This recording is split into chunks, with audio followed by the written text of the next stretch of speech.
ওরে মন তুই মরিলে কান্দিবে কয়জন। হুঙ্কার বেড়ে বলতে হবে মারহাবা, আরো জোরে বলেন মারহাবা। আমার সাথে তুই মরিলে কান্দিবে কয়জন, ওরে মন তুই মরিলে কান্দিবে কয়জন। যখন আঁধার ঘরে শোয়াইবে মাটির দেহ মাটি খাবে, একদিন তোরে ভুলবে আপনজন।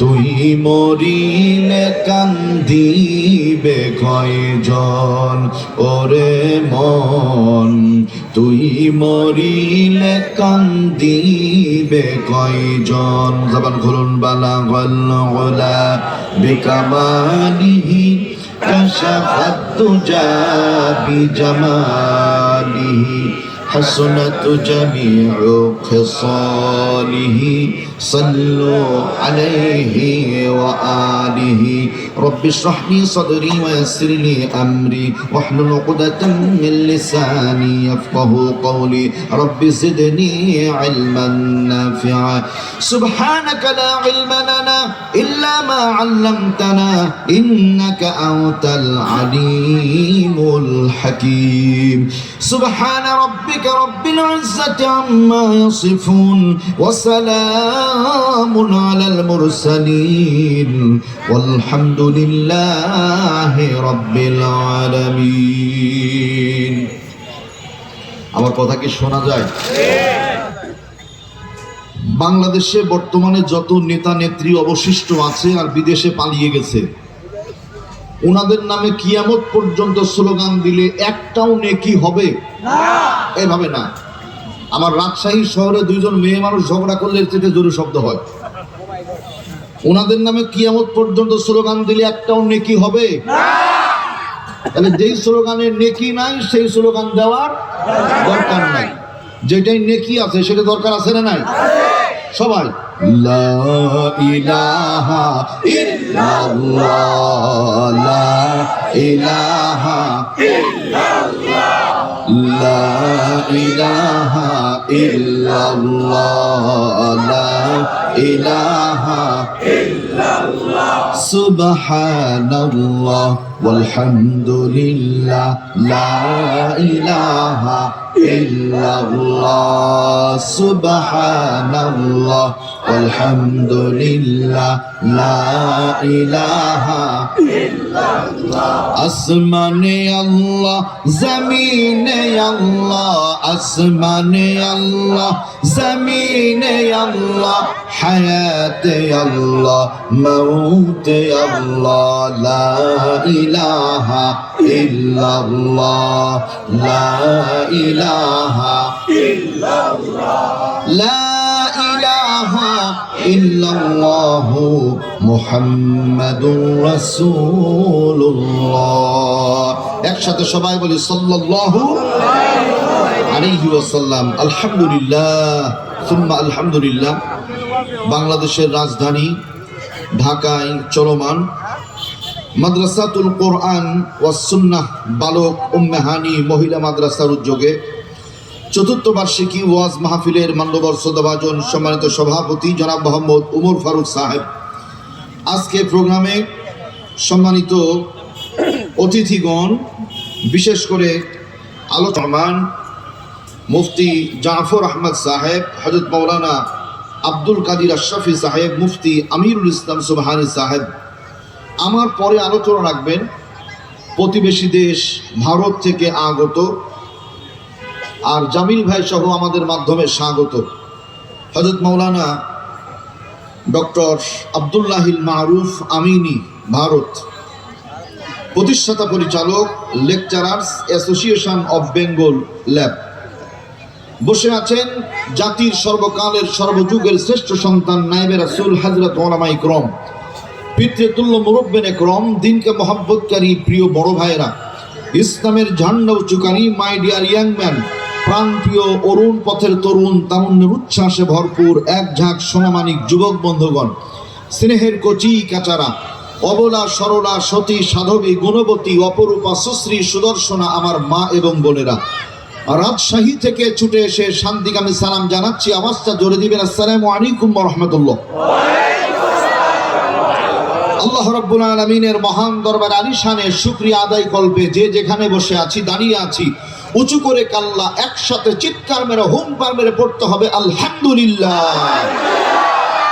দুরূদ এবং সালাম দোজাহানের সরদার আশরাফুল আম্বিয়া, যেই নবীজি মক্কা থেকে মদিনায় যাওয়ার সময় কোনো উম্মাতকে কোনোদিন ভুলে যাননি, এমন এক নেতা পেয়েছিলাম যিনি কর্মীদের খবর রাখে। আর বাংলাদেশে এমন নেতা পেয়েছি লেডি ফেরাউন, একাই পালিয়ে যায়, জনগণের কোনো খবর নাই, ঘুমায় নামাজ করে, বলেন ঠিক কিনা? ঘুরে লাভ না, এগুলো পিছনে ঘুরে লাভ নাই। প্রিয় ভাইয়ের আমার, আসুন আমরা প্রত্যেকেই রাসূল আকরাম সাল্লাল্লাহু আলাইহি ওয়াসাল্লামের শানে দুরূদ এবং সালাম পাঠাচ্ছি, আওয়াজ করে পড়ছি সাল্লাল্লাহু আলাইহি ওয়াসাল্লাম। আল্লাহুম্মা সাল্লি আলাইহি আল্লাহুম্মা বারিক আলাইহি। আত্মার মাগফিরাত কামনা করছি। এ চামনি ওহি रहेगी और हजारों बुलबुले अपने अपने बोलिया सब बोलकर उड़ जाएगा। এই রাস্তাঘাট, দোকানপাট, বিল্ডিং, বালাখানা, মার্কেট যাহা কিছু আছে এত সুন্দর এক সময় ছিল না। এর যারা স্বপ্নদ্রষ্টা সময়ের ব্যবধানে মাটির বাড়ি কবরে ঘুমিয়ে আছেন, আল্লাহ যারা সকলকে মাফ করে আল্লাহর জান্নাতুল ফেরদাউসের মেহমান বানিয়ে দিন করি যা উদার করবেন আল্লাহুম্মা আমিন।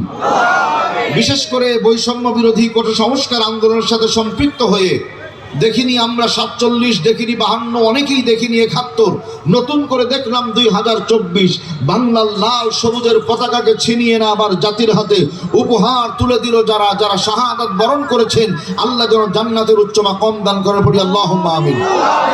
যারা আহত হয়ে বিভিন্ন হাসপাতালে কাতরাচ্ছেন, আল্লাহ যেন সুস্থতার পূর্ণাঙ্গ নিয়ামত তাদের হাতে দান করেন বলি আল্লাহুম্মা আমিন। ভূমিকা নয়, সরাসরি কথা। আল্লাহ রাব্বুল আলামিন বলেন হাদা বায়ানুল লিন্নাসি ওয়া হুদাও ওয়া মাও'আযাতুল লিল মুত্তাকিন। জবান বন্ধ রাখা যাবে না, হুঙ্কার মেরে বলতে হবে আল্লাহু আকবার। পরিবার ভাইরা আমার, হাদা বায়ানুল লিন্নাস, সারা পৃথিবীর মানুষের জন্য আল্লাহ কর্তৃক নাজিলকৃত বয়ান, বক্তব্য, বর্ণনা। আল্লাহর বক্তব্যের নামটা একটু জবান খুলে বলেন তো কি? যারা বললেন আল কোরআন শুনে খুশি হয়ে যান, তাফসিরে মাজহারির লেখক আল্লামা সালামুল্লাহ পানিপতি রহমাতুল্লাহ আলাইহি বলেন, একবার যারা আল কোরআন শব্দ উচ্চারণ করে কোরআনের তাওযীম আর সম্মানের কারণে আল্লাহ তাআলা আমলনামায় 6-10-এ 60টি নেকি লিখে দেয়। আমার ভাইয়েরা দরদিরা, 100 সহিফা, 4টি মূল গ্রন্থ তাওরাত, জাবুর, ইনজিল, কোরআন, মোট 104খানা কিতাব আল্লাহ দুনিয়াতে পাঠিয়েছেন। মজার ব্যাপার হলো, যদি আল্লাহর কোরআনে কারীম কেউ তেলাওয়াত করে 104খানা কিতাব পড়লে যেই নেকি হয়, রব্বুল আলামিন সেই নেকি আপনার আমার আমলনামায় লিখে দেন।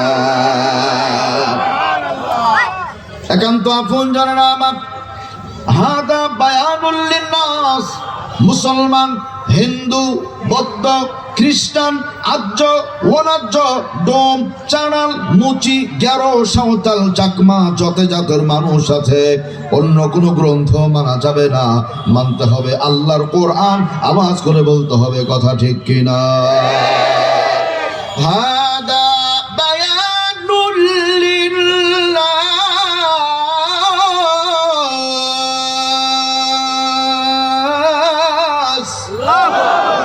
দুনিয়ার মানুষের জন্য আমি আল্লাহ কর্তৃক নাজিল করা কোরআন।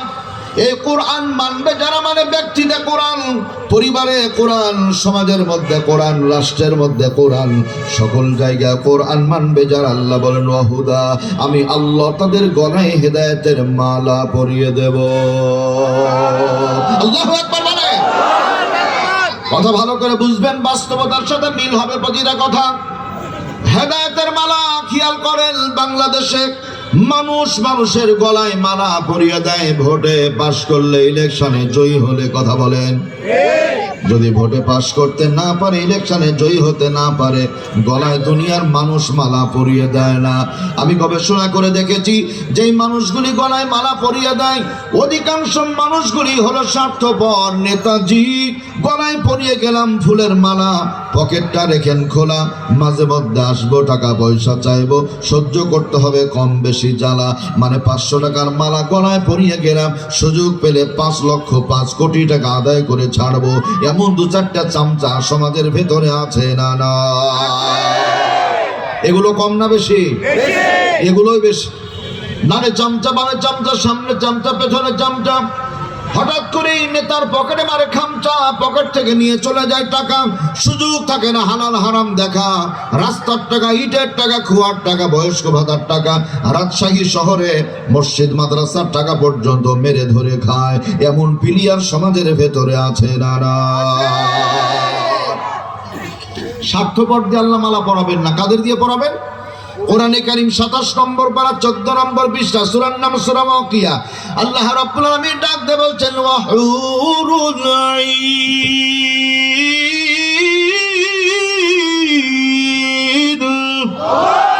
যাদের দিয়ে তোমাদের গলায় মালা পরিয়ে দিব, দুনিয়ার কোন ধান্দাবাজ স্বার্থপর নয়, ওরা হলো আমার জান্নাতি হুরে গিলমান। নবীর আশিকদের একটু জোরে বলা যাবে কি আলহামদুলিল্লাহ?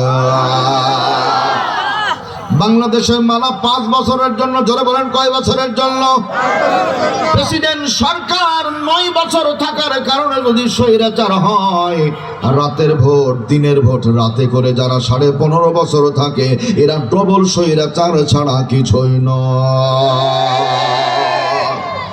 একান্ত আপন জনেন আমার ভাইয়েরা, ভোট হলো জনগণের আমানত।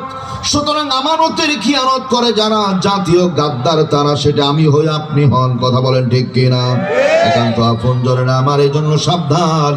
আল্লাহ বলছেন স্বার্থপর দিয়ে গলায় মালা পরাবো না। বাংলাদেশের মালা 5 বছরের জন্য। আল্লাহর মালা কয় দিনের জন্য? আল্লাহ বলেন খালিদিনা ফিহা আবাদা। একবার যখন গলায় মালা পরানো হবে, জীবনেও কোনোদিন তোমাদের গলা থেকে মালা খোলা হবে না। আল্লাহু আকবার বলেন। আল্লাহ রাব্বুল আলামিন ডাক দিয়ে বলছেন, ওয়াহুদা ওয়া মাউইদাতুল লিল মুত্তাকিন। কোরআন মানবে যারা হেদায়েত পেয়ে যাবে তারা আলহামদুলিল্লাহ বলেন। কোরআন মানবে যারা, কোরআনের ওয়াজ শুনবে তারা, কোরআনের ওয়াজ শুনবে যারা, মুত্তাকি হয়ে যাবে তারা। আর মুত্তাকি হবে যারা আল্লাহ রাব্বুল আলামিনের কাছে সবচাইতে আপন হয়ে যাবে তারা। বলেন আলহামদুলিল্লাহ। কোরআনে কারীম থেকে একটি সূরার কিছু অংশ তেলাওয়াত করেছি। সূরাটির নাম হলো সূরাতু আলি ইমরান। আলি ইমরান বলি সবাই, কি বললাম? আলি ইমরান। এটা হলো ভ্রাম্যমান অস্থায়ী মাদ্রাসা। এই আলী মানে পরিবার, আলী মানে পরিবার, Imran he is a vital man of Allah. Imran নামের মানুষটা আমার আল্লাহর দরবারে বড় দামি। বলেন আলহামদুলিল্লাহ। সূরাটি নাজিল হয়েছিল মদিনায়। একসাথে হুঙ্কার মেরে বলেন তো নাজিল হয়েছিল কোথায়? সূরার ভিতরে আয়াত আছে 200, রুকু আছে 20টা। এই সূরার 33 নম্বর আয়াত, ওয়া আলা ইমরান আলাল আলামিন।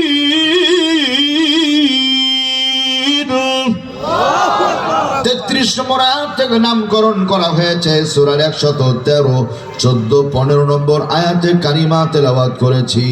রাজশাহী থেকে বড় কষ্ট করে লম্বা পথ পাড়ি দিয়ে ছুটে আসলাম আজকের মাহফিল। দুনিয়াতে আয়াতগুলি কেন আসলো? তাফসীরের ভাষায় এইটাকে বলা হয় শানে নজুল, অবতীর্ণ হওয়ার কারণ। বলেন আলহামদুলিল্লাহ। তার আগে বড় ভাই, বাংলাদেশ স্বাধীন হওয়া 53 বছর, ঠিক আছে না ভাই? এই 53 বছর বাংলাদেশ স্বাধীন হয়েছে, সংবিধান লিখেছে। স্বাধীন হওয়ার পরে যখন সংবিধান লেখা হয়েছে, একবারও মনে হয় পরিবর্তন হয় নাই। সংবিধান পরিবর্তন হয়নি। যেই যখন ক্ষমতায় যায় সেই তখন সংবিধান পরিবর্তন করে। ভাই, এ হলো বাংলার সংবিধান। আল্লাহ রাব্বুল আলামিনের একটা সংবিধান আছে, 1450 বছর পূর্বে নাজিল হয়েছে। আওয়াজ করে বলবেন কয়বারে পর্যন্ত পরিবর্তন হয়েছে? আরো জোরে বলেন। একবারও পরিবর্তন হয়নি। তার মানে বোঝা যায় বাংলার সংবিধান নাস্তিকের লেখা। এই সংবিধান দ্বারা জাতির কোনোদিন শান্তি হতে পারে না। আল্লাহর সংবিধান, আল্লাহর লেখা, আল্লাহর সংবিধান যদি আমাদের সংবিধানে চলে আসে, এই জাতির কোনোদিন অকল্যাণ হতে পারে না, বরং এদের মান শান বাড়ায় দিবেন যিনি তিনি কে? আল্লাহর সংবিধান পরিবর্তন হয় না কেন? ওয়াতাম্মাত কালিমাতু রাব্বিকা সিদকান ওয়া আদলা লা মুবাদদিলা লিকালিমাতিহি ওয়া হুয়াস সামিউল আলীম।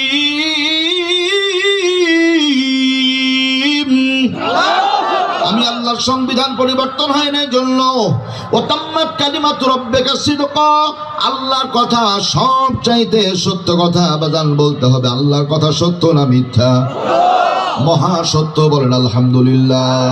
তাহলে 1 নাম্বার আল্লাহর কথা সত্য কথা। সুতরাং সত্য কথা যেটা, সেটা পরিবর্তনের দরকার হয় না, 1 নাম্বার। 2 নাম্বার ওয়াদলা, কথা সত্য ঠিকই আছে, কথার মধ্যে ইনসাফ আছে, ইনসাফ আছে। আওয়াজ করে বলেন তো ঠিক কিনা? বহু মানুষের কথার মধ্যে ইনসাফ নাই। খেয়াল করেন, এক সময় ছিল চেয়ারে, তখন ছিল বিশাল গিয়ারে। দেশ যখন 2024 সালে স্বাধীন হয়ে গেল, হঠাৎ করে ভারতে পালিয়ে চলে যাবার সময় এই চেয়ারওয়ালা আর গিয়ারে না, এখন কলার পাতার মধ্যে ঘুমায়। চেয়ারের লোক কলার পাতা। নাউযুবিল্লাহি মিন যালিক। আলেম ওলামাদের ফাঁসি দেওয়ার পরে বুকের কলার ঝাঁকিয়ে বলেছিল আমিই তো দিয়েছি, এগুলো নাউযুবিল্লাহ বলেন।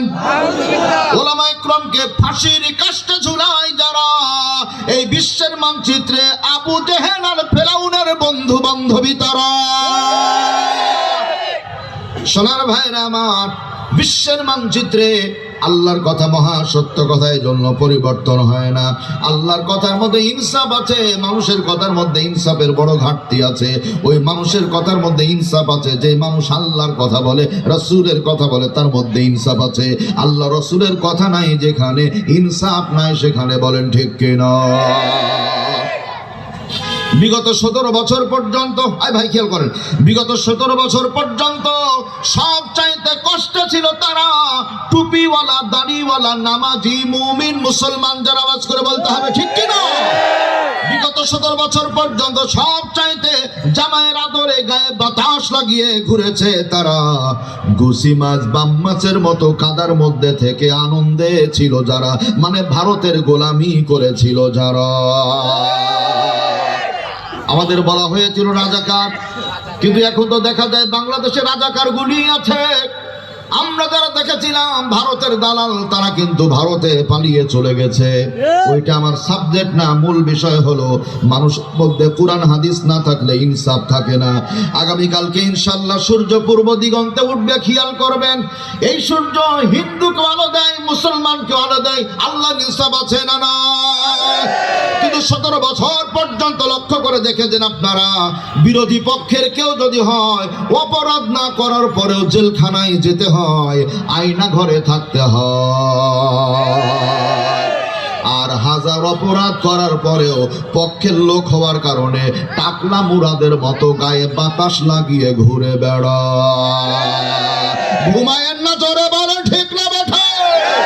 সুতরাং আগামী দিন এই বিশ্বের মানচিত্রে প্রতিটা জায়গায় শাহজালালের পুণ্যভূমি, শামুকদেবের পুণ্যভূমি, খান জাহানের পুণ্যভূমির মধ্যে একটা নাস্তিকের মুর্তাদের জায়গা হতে দেওয়া হবে না, হবে না, হবে না। তুমি করে দেখিয়ে বলো ঠিক কিনা? আমরা কি কারো বিরুদ্ধে বলি না?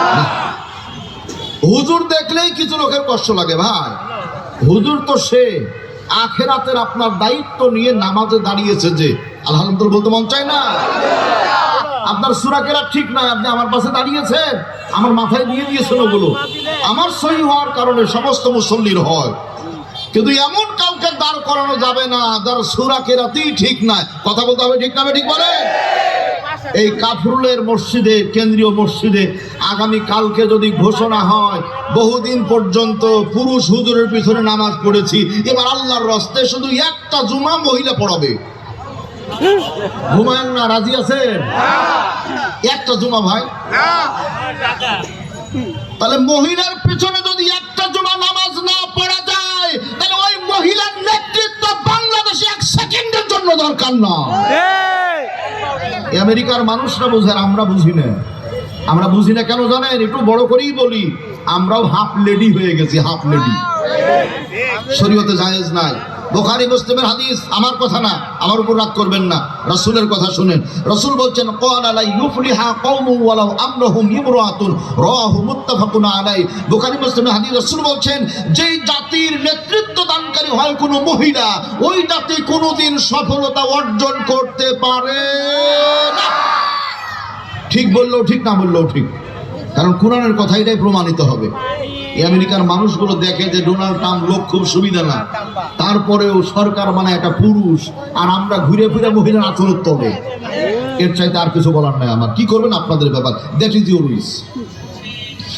সম্মানিত ভাইয়েরা, তাহলে খেয়াল করেন, আল্লাহর কথা সত্য কথা, আল্লাহর কথা ইনসাফপূর্ণ কথা। যেহেতু এইরকম ইনসাফপূর্ণ সত্য, সেই জন্য লা মুবাদ্দিলা লিকালিমাতিহি ওয়া হুয়াস সামিউল আলীম।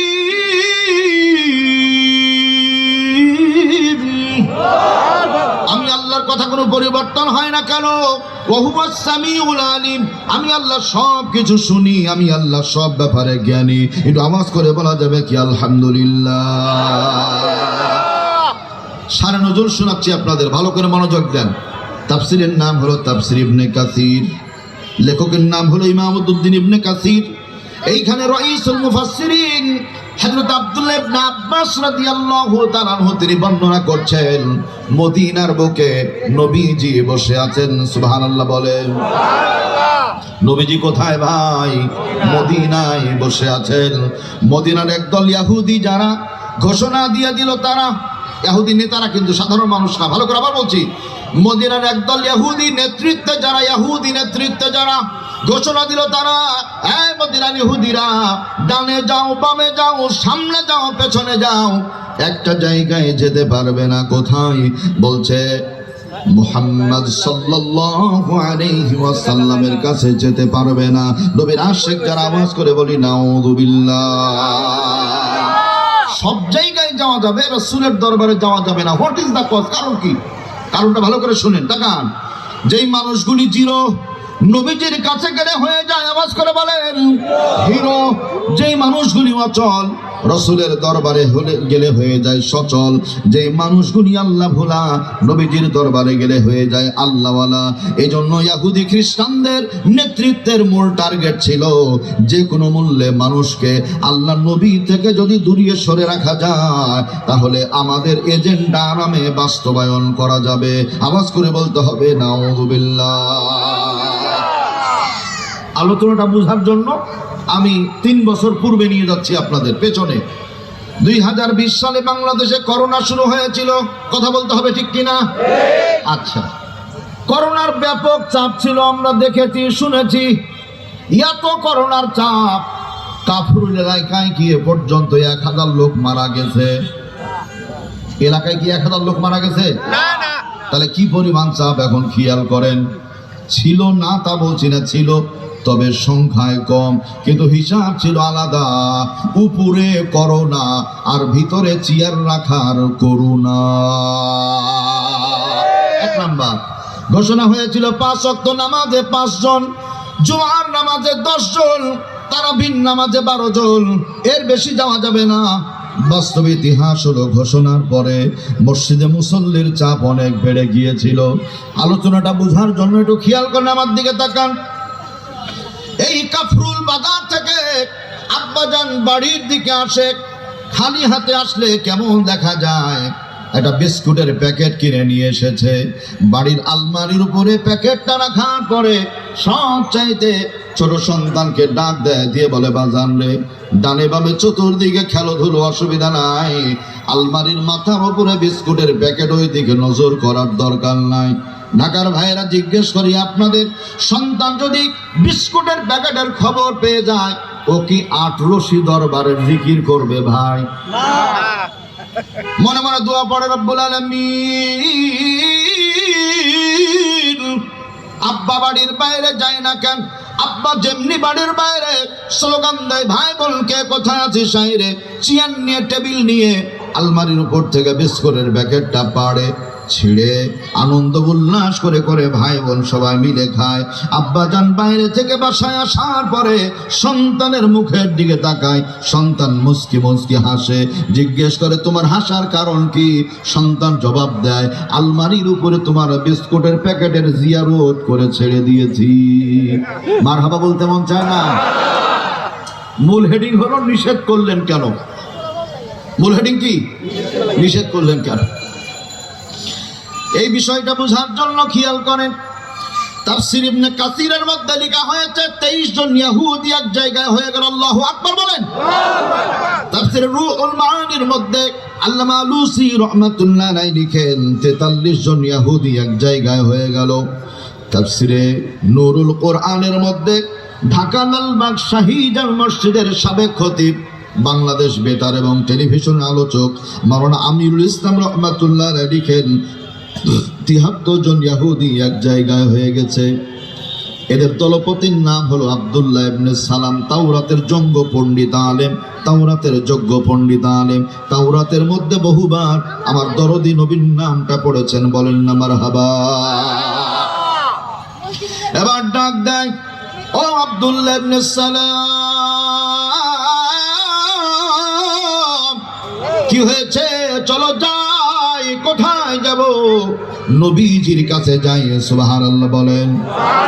ডাক দিয়ে বলে, নবীজির কাছে কেন?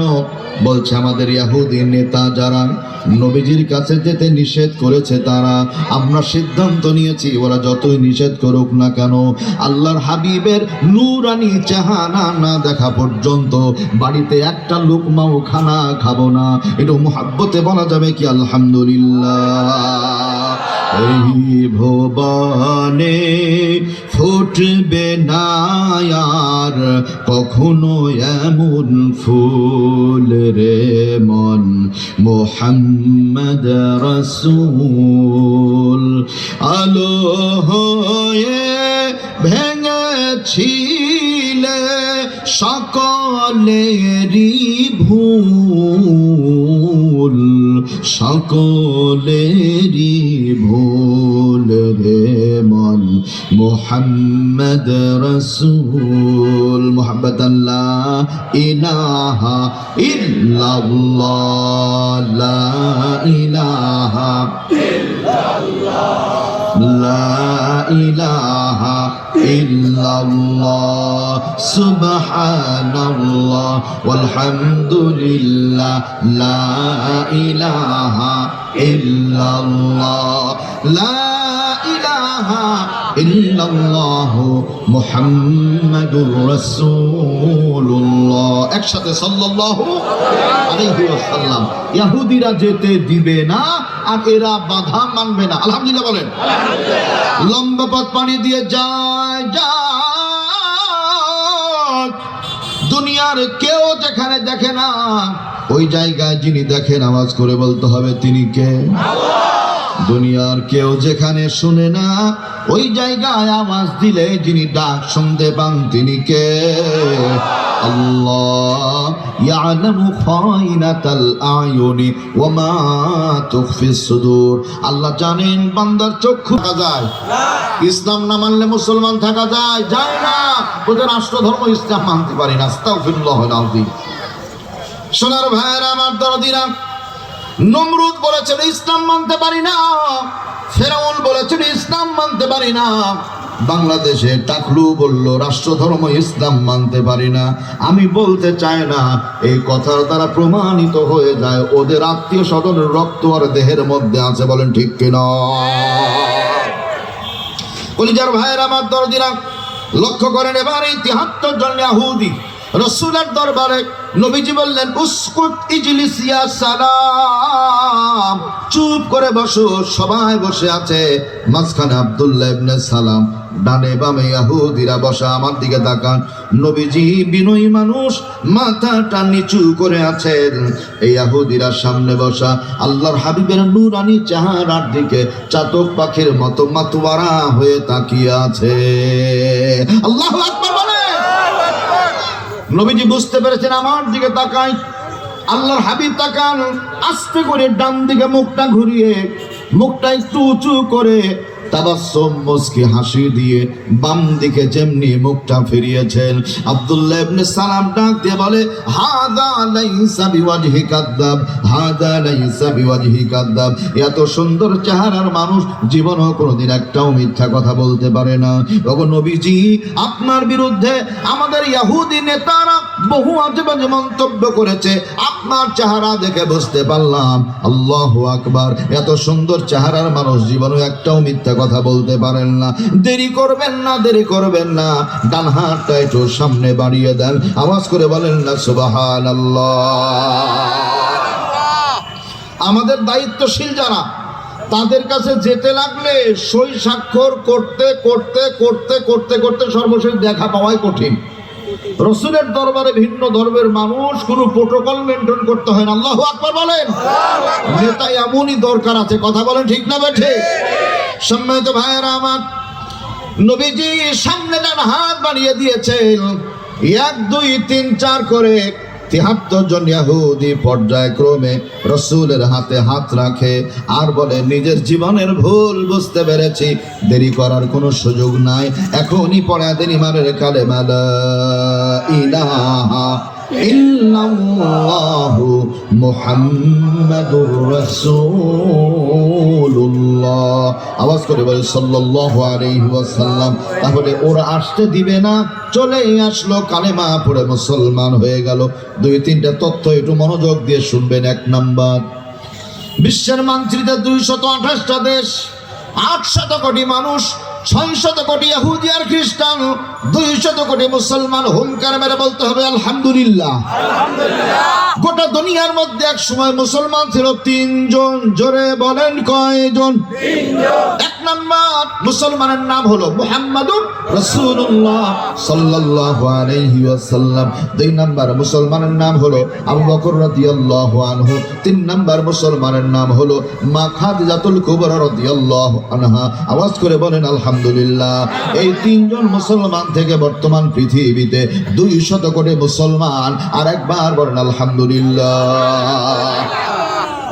ঐতিহাসিক যারা বলছেন, তারা প্রতি 24 ঘন্টায় 24 আওয়ার্স 4.5 থেকে 500 ইহুদি আর খ্রিস্টান নবীর কালেমা পড়ে পড়ে গোটা দুনিয়ার মধ্যে মুসলমান হয়ে যায়।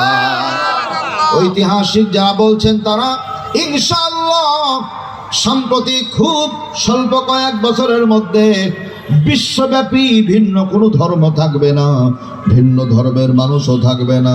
মানে প্রশ্ন হতে পারে, হুজুর ওদের কি মেরে পিঠে মুসলমান বানানো হবে? না না না, ওরা নবীর কালেমা পড়বে, নবীর চরিত্র দেখবে, কোরআন পড়বে, হাদিস পড়বে, এমনি নিজ দায়িত্বে কালেমা পড়ে পড়ে একাই মুসলমান হয়ে যাবে। নিউজিল্যান্ড, এই নিউজিল্যান্ডের বহু ভক্ত এখানে বসে আছে। গতকালকে মাহফিল ছিল পাবনা। বললাম, দোস্ত, মেসির ভক্ত হওয়া যাবে না। এক যুবক বলছে, ঠিকই বলেছেন, কথা ঠিকই আছে, আমি মেসির ভক্ত না, আমি রোনালদোর ভক্ত। ইজ্জত থাকলো না? একই তো হিসাব। মেসির ভক্ত হওয়া যাবে না, রোনালদোর ভক্ত হওয়া যাবে না, বিশ্ব লুচ্চা শাকিব খানের ভক্ত হওয়া যাবে না।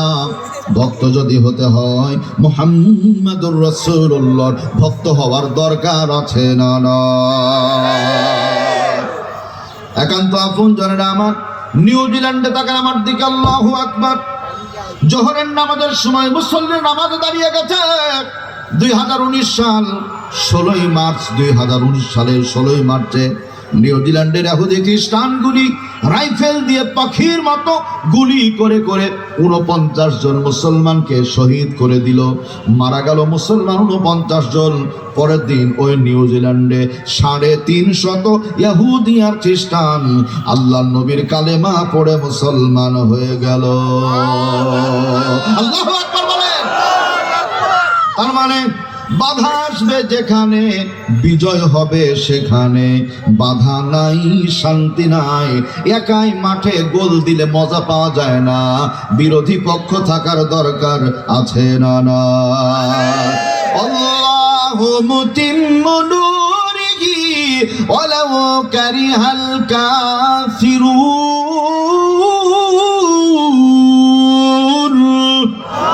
তাকান আমার দিকে। কুল গাছ, বড়ই গাছ, মালিক যদি বুদ্ধিমান হয় বড়ই খাওয়ার পরে ডালগুলি কেটে ছেটে দেয়, গাছ কি মারা যায়? নতুন শাখা পোশাখা তৈরি হয়।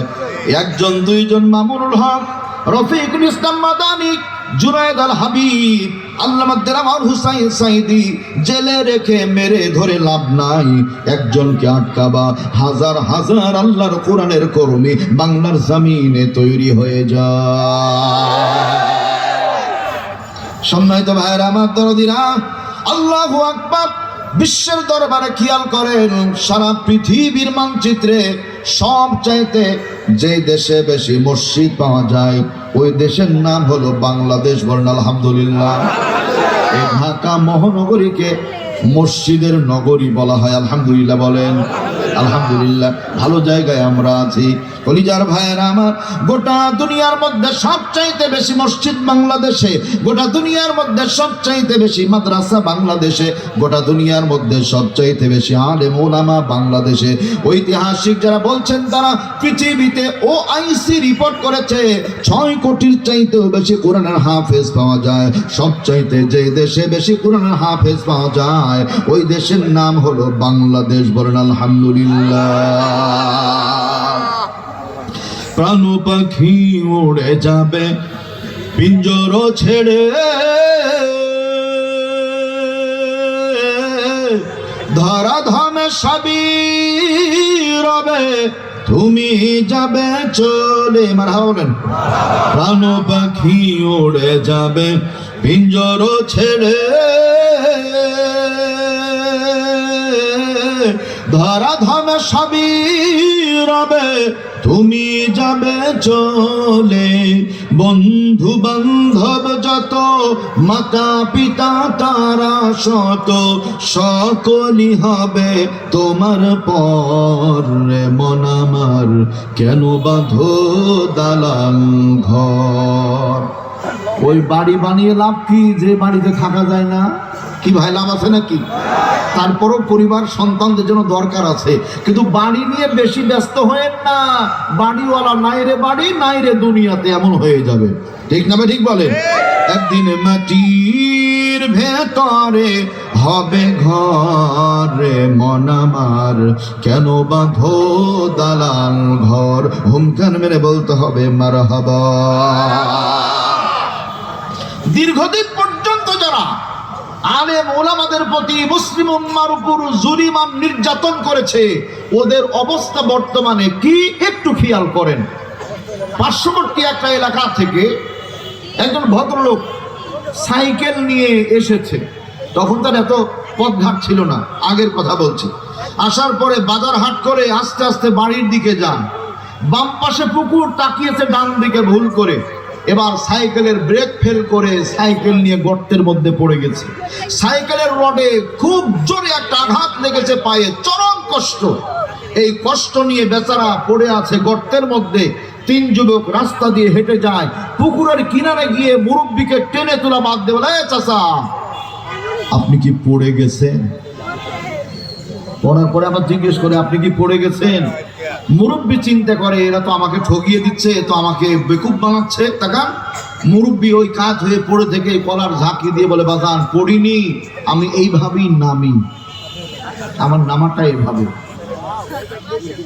বাংলাদেশের মধ্যে জুলুমান নির্যাতন করেছিল, করছে, করবে যারা, ওই সাইকেলওয়ালা চাচার মতো গর্তে পড়ে গেছে। তারা বলেন ঠিক কিনা? মুরব্বী চাচাকে যেমন সাইকেল সহ গর্ত থেকে টেনে তোলা দরকার, এরা তো আমাদের পর না, এদেরকেও বুকে টেনে তুলে কালেমা পড়াবার দরকার আছে না? না, আমরা কষ্ট দিতে চাই না কাউকে, আলহামদুলিল্লাহ বলেন। সোনার ভাইয়ের আমার দরদিনা, গোটা বিশ্বের মানচিত্রে খেয়াল করেন, দ্বিতীয় বৃহত্তম মুসলিম দেশ বাংলাদেশ, আলহামদুলিল্লাহ বলেন। বাংলাদেশের টাইগাররা প্রতি বছর ক্রিকেট খেলতে যায়, প্রতি বছর কি বিশ্বকাপ পায়? কথা বলেন তো, পায় না। আমি ঢাকা এয়ারপোর্টে কক্সবাজার মাহফিলে যাব, যুবক পোলাপানগুলো সেজে বসে আছে, বিট কাটিং, বাটি কাটিং, পাঙ্কু কাটিং, হেপ্পি কাটিং, মেসে কাটিং, রোনালদো কাটিং। নতুন এক কাটিং শুনলে খুশি হবেন, আনারস কাটিং। মাথায় হাত দিয়ে বললাম, ভাই ওয়াজ করলাম টাঙ্গাইলের মধুপুর, আর আনারস আসলে এত দূর খবর পাইলাম না। হুজুর যাত্রার মাথায় হাত দিয়ে দিল, বললাম আনারস পাচ্ছি, বলছে কাটিং এর নাম হলো আনারস। এত আনন্দ কিসের? বলছে বাংলার টাইগাররা বহির্বিশ্বে বা ক্রিকেট খেলতে যাবে, হুজুর দোয়া করেন এবার যেন বিশ্বকাপটা পাই। বললাম দেশের নাগরিক হিসেবে দোয়া করতে আপত্তি নাই। কয়েকদিন পরে ফিরে আসছি ভাই, গালে হাত দিয়ে দেখি বসে আছে। তাই জিজ্ঞেস করলাম খেলার খবর কি? বলছি এমন হারা হেরেতে লজ্জায় মুখ দেখানোর উপায় নাই। পাঠিয়েছিলাম বাঘের বাচ্চা, ফিরে এসেছে বকরির বাচ্চা। আমি বললাম যে বিমান আনতে যাবে না, স্পেশাল বিমান? বলছে বিমান ভ্যানে আনতে যাবে না। কথা বলে। তাহলে যেই ক্রিকেট খেলে প্রতি বছর বিশ্বকাপ পাওয়া যায় না, কোটি কোটি টাকা ওই পারপাসে ব্যয় হয়। আপনারা শুনে খুশি হবেন, মুয়াজ মাহমুদ 128টা দেশের মধ্যে বাংলার মুখটাকে বিশ্বের চ্যাম্পিয়ন করেছে। চিৎকার করে বলতে আল্লাহু আকবার। বিশাল কনফারেন্স শুরু হয়েছে, আমেরিকা নয়, ব্রিটেন নয়, জায়গার নাম হলো আল্লাহু আকবার দুবাই। হিফজুল কোরআন প্রতিযোগিতা শুরু হয়েছে। টাঙ্গাইলের ছেলেটার নাম হলো সালেহ আহমদ তাকরিম। আমেরিকার ছেলে আসে পড়ার জন্য, ইকরাউল কোরআন, আল্লাহর বান্দা তেলাওয়াত করে বলে একটু পাশে গিয়ে বসো। ব্রিটেনের ছেলে পড়ে, চাইনার ছেলে পড়ে, রাশিয়ার ছেলে পড়ে, কানাডার ছেলে পড়ে, জার্মানের ছেলে পড়ে, ভারতের ছেলে পড়ে, সৌদি আরবের সন্তান পড়ে, সবার পড়া হয়ে গেল। সর্বশেষ পরীক্ষার্থীর নাম হলো সালেহ আহমদ তাকরিম। নড়ে চড়ে আস্তে আস্তে যায়। বিচারক মন্ডলী জিজ্ঞেস করে, মা ইসমুক, নাম কি? বলছে না সালেহ আহমদ তাকরিম। আইনাল বিলাদ, দেশ কোথায়? আল্লাহর বান্দা বলে মিন বাংলাদেশ। বাংলাদেশ। ইকরাউল কোরআন, কোরআনে কারীমের তিলাওয়াত করো। ওই দিন সালেহ আহমদ তাকরিম যখন তেলাওয়াত শুরু করে দিয়েছে, বিচারক মণ্ডলী চেয়ার ছেড়ে দাঁড়িয়ে গেল, চিৎকার দিয়ে আল্লাহু আকবার, আল্লাহু আকবার, আল্লাহু আকবার চিৎকার দিয়ে ঘোষণা দিয়ে দিল গোটা বিশ্বের দরবারে আমার হিফজুল কোরআনে বাংলাদেশ চ্যাম্পিয়ন হয়ে গেল। ক্রিকেট খেলতে গিয়ে বিশ্বকাপ পাওয়া যায় না, ফুটবলে বিশ্বকাপ জয় হয় না, ভলিবল বাস্কেটবলে প্রতি বছর বিশ্বকাপ পায় না, আর আল্লাহর কোরআনের ছাত্রগুলি একটা বারও বিশ্বকাপে হার মানতে জানে না। জোরে বলা যাবে কি আলহামদুলিল্লাহ? এই জন্য আমার কাছে মনে হয়েছে রাষ্ট্রীয় সরকার যদি ইসলামী সরকার হয়, অন্যান্য জায়গায় বাজেট কম করে দিয়ে আল্লাহর কোরআনের মাদ্রাসায় দেওয়ার দরকার আছে না? না, নবীজির কাছ থেকে কালেমা পড়ে চলে যায়। খেয়াল করেন, রাস্তার বাঁকে বাঁকে ইহুদিরা দাঁড়িয়েছিল, দেখে ফেললো কোথায় গিয়েছিলাম, রাসূলের দরবারে নিষেধ করেছে। বলছে এতদিন যায়নি, নিষেধ করলেন কেন? বলছে নিষেধ করার কারণেই তো গেছিলাম। বলছে কোনো ব্যাপার আছে? বলে হ্যাঁ, নবীর কাছে গেলাম, রাসূল চেহারা দেখে বড় মাতোয়ারা হয়ে গেলাম। বললাম ডান হাত সামনে দেয়া যাবে, রাসূল হাতটা বাড়িয়ে দিয়েছেন। দেরি করতে পারি না, লোভ সামলাতে পারি না, নবীর হাতে হাত রেখে মুহূর্তে কালেমা পড়ে মুসলমান হয়ে গেছি। যেমনি বলছে মুসলমান হয়েছি, ইহুদি নেতারা বলছে শোনো মুসলমান হয়েছো মানে কপালটাকে পুড়িয়ে ফেলেছো। আল্লাহ রাব্বুল আলামিন হাবিবের ভাষা অনুযায়ী পৃথিবীর মানচিত্রে কালেমা পড়ে যারা কপাল ওয়ালা তারা, বরং কালেমার বিরোধিতা করে যারা কপাল পোড়া তারা। যেমনি কপাল পোড়া